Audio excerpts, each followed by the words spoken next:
തൃശൂരിലെ തോൽവിയുമായി ബന്ധപ്പെട്ട കെ.പി.സി.സി അന്വേഷണ റിപ്പോർട്ടിലെ വിവരങ്ങൾ പുറത്തായ സംഭവത്തിൽ ആഭ്യന്തര അന്വേഷണം ആരംഭിച്ചിരിക്കുകയാണ് കോൺഗ്രസ്. റിപ്പോർട്ട് പുറത്തുവിട്ടത് പാർട്ടിയിലുള്ളവർ തന്നെയാണ് എന്നതാണ് ഇപ്പോഴത്തെ വിലയിരുത്തൽ. റിപ്പോർട്ടിന്റെ പകർപ്പ് എന്ന തരത്തിൽ പ്രചരിച്ച പേജുകൾ ആദ്യം ഫേസ്ബുക്കിൽ പങ്കുവച്ചത് അനിൽ അക്കരെയാണ്.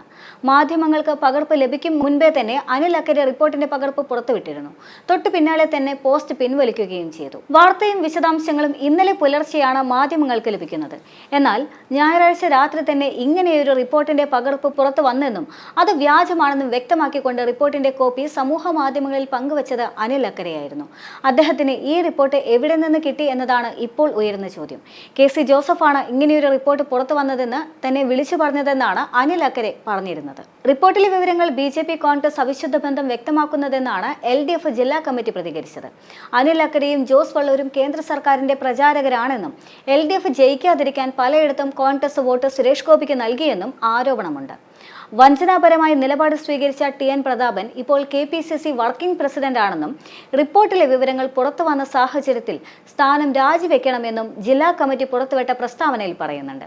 രാജിക്ക് തയ്യാറല്ല എങ്കിൽ ടി.എൻ. പ്രതാപനെ പുറത്താക്കണമെന്നും എൽ.ഡി.എഫ് പ്രസ്താവനയിൽ ആവശ്യപ്പെടുന്നുണ്ട്. തൃശൂരിലെ ലോക്സഭാ തെരഞ്ഞെടുപ്പ് തോൽവിയെക്കുറിച്ച് സംസ്ഥാന കോൺഗ്രസ് നേതൃത്വം ഇതുവരെ പരിശോധനയ്ക്ക് എടുക്കാത്ത റിപ്പോർട്ടിന്റെ വ്യാജൻ പ്രചരിപ്പിച്ചത് പാർട്ടിക്ക് യഥാർത്ഥത്തിൽ തലവേദനയായി. റിപ്പോർട്ടിന്റെ പകർപ്പെന്ന പേരിൽ 5 പേജുകളാണ് വാർത്താ ചാനലുകളിലും ഓൺലൈൻ ചാനലുകളിലും പ്രചരിച്ചത്. ടി.എൻ. പ്രതാപൻ, ജോസ് വള്ളൂർ, എം.പി. വിൻസെന്റ്, അനിൽ അക്കരെ എന്നീ നേതാക്കളെ കുറ്റപ്പെടുത്തിക്കൊണ്ട് ഇവരെ ചുമതലകളിൽ നിന്ന് നീക്കണമെന്ന് പ്രചരിച്ച പേജുകളിലുമുണ്ട്. ഇനി പ്രചരിച്ച പേജുകളിലെ വാക്കുകൾ പരിശോധിക്കുമ്പോൾ സിറ്റിംഗ് എം.പി. ടി.എൻ. പ്രതാപൻ മത്സരിക്കാനില്ലെന്ന് നേരത്തെ പ്രഖ്യാപിച്ചത് സുരേഷ് ഗോപിയുടെ സ്ഥാനാർത്ഥിത്വത്തിന് എതിരല്ലെന്ന പ്രതീതിയുണ്ടാക്കി. തെരഞ്ഞെടുപ്പ് പ്രവർത്തനത്തിൽ പ്രതാപൻ, ജോസ് വള്ളൂർ, എം.പി. വിൻസെന്റ്, അനിൽ അക്കരെ എന്നിവരുടെ ഭാഗത്തുനിന്ന് മനഃപൂർവ്വമായ വീഴ്ചയുണ്ടായെന്ന് കമ്മീഷന് തെളിവുകളുടെയും മൊഴികളുടെയും അടിസ്ഥാനത്തിൽ ബോധ്യപ്പെട്ടു. ഇവരെ അടുത്ത നിയമസഭാ തെരഞ്ഞെടുപ്പ് വരെയെങ്കിലും ചുമതലകളിൽ നിന്ന് മാറ്റി നിർത്തണം. സമിതി നൽകിയ റിപ്പോർട്ടിൽ ഇങ്ങനെയുള്ള ഒരു പരാമർശമില്ല എന്നാണ് എന്നാൽ കെ.സി. ജോസഫ് വിശദീകരിക്കുന്നത്. ഒരാളുടെയും പേരെടുത്ത് കുറ്റപ്പെടുത്തിയുള്ള റിപ്പോർട്ടല്ല നൽകിയതെന്നും അദ്ദേഹം പറയുന്നുണ്ട്. വസ്തുതാന്വേഷണം മാത്രമാണ് കമ്മിറ്റി നടത്തിയതെന്നും അദ്ദേഹം ചൂണ്ടിക്കാണിക്കുന്നുണ്ട്. മാസങ്ങൾക്ക് മുൻപേ സമർപ്പിച്ച അന്വേഷണ സമിതി റിപ്പോർട്ട് പാർട്ടി ചർച്ച ചെയ്യണമെന്ന ആവശ്യം വ്യാപകമായി ഉയരുന്നതിനിടെയാണ് വ്യാജൻ പ്രചരിച്ചത്. AICC general secretary KC. Venugopal, KPCC president K. Sudhakaran, പ്രതിപക്ഷ നേതാവ് വി.ഡി. സതീശൻ, യു.ഡി.എഫ് കൺവീനറായ എം.എം. ഹസൻ, കോൺഗ്രസ് പ്രവർത്തക സമിതി അംഗമായ രമേശ് ചെന്നിത്തല എന്നിവർക്കാണ് സമിതി റിപ്പോർട്ട് നൽകിയിരുന്നത്. എന്നാൽ പാർട്ടി ഫോറങ്ങളിൽ എവിടെയും ഇത് ചർച്ച ചെയ്തിട്ടില്ല.